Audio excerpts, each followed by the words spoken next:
What's up, guys? It's Simon. So, I'm gonna go over this spell that you can do to kind of get wisdom and insight and all of that from either your blood-related ancestors or from the collective magical witch ancestors. So, what you'll need to... Well, let me remove this because that's separate. What you'll need is some type of spirit summoning, ancestor summoning oil. I'll link my video of how I made mine in the description, so that way you can either take that recipe, make it your own, or use it as inspiration. You're going to need some type of smudge wand or incense that's related to the other world, spirit world, underworld, whatever you call it, and or divination. Now, when I did mine, I actually had loose dandelion leaf, and I just kind of re-wove my willow smudge wand, excuse me, so that way I had both of them together. Yeah, so, but you could easily do two separate ones if you wanted to as well. You're going to want some type of divination powder, some type of divination tool, whether it be a crystal or a scrying mirror or pendulum, tarot cards, oracle cards, crystal ball, whatever. And you're going to want a black candle. So the first thing you want to do is anoint the candle with the oil.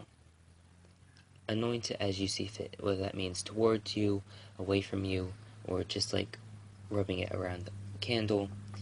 Just make sure that the entire candle, top and sides, is covered. You don't have to worry about the bottom. I mean, if you want to, that's fine too, but you don't have to. Then you're going to want to put your divination powder on it. Again, that's up to you how you want to do that. Then, oh, I did it again. This is the second time I made the video, and I forgot again to mention that you're going to want to do some form of protection for yourself and the spirit. Whether that be casting a circle, creating a loose circle with crystals or candles. You know, you just want to create a sacred protective space, so that way the spirit that you're working with feels safe to give you the wisdom and the guidance, and that you're safe as well from any outside entities and energies. When you're doing magic, you create what I call magical residue. I don't know if it has an actual name or not, but I do plan on making another video that talks about that, so stay tuned for that video.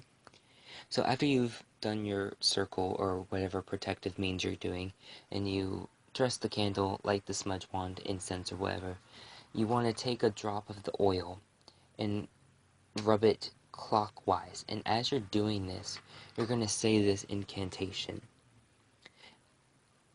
Ancestors of great mystery, I call on thee and draw thee near.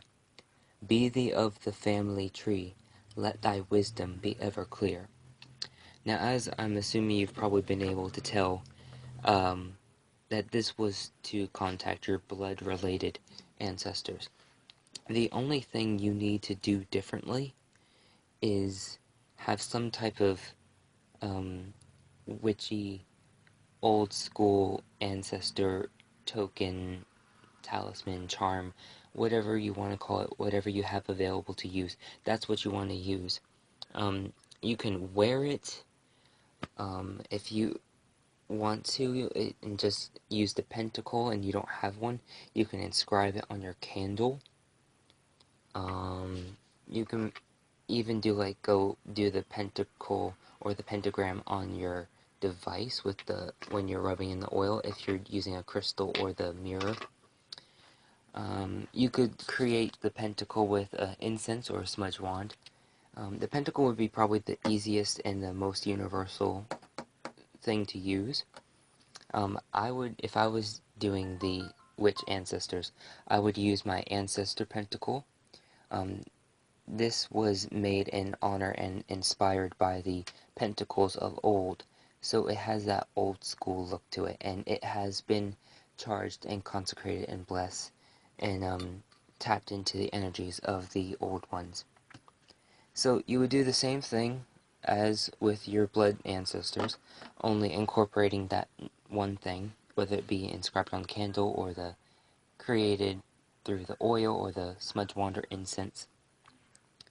And you just change one little word, basically. Ancestors of great mystery, I call on thee and draw thee near. Be thee of the magic tree, let thy wisdom be ever clear. Now the magic tree obviously refers to the tree of life, or Yggdrasil, depending on what you call it and what your tradition is. It also refers to the fact that we are connected and related through magic and through the god and goddess, and through all the spirits that we work with because we're witches. So, I hope you find this useful. I hope some of you try it out and get some ancient wisdom, because we can never be too wise. We can never have too much guidance. So as always, thank you for watching, and blessed be my dear witchlings.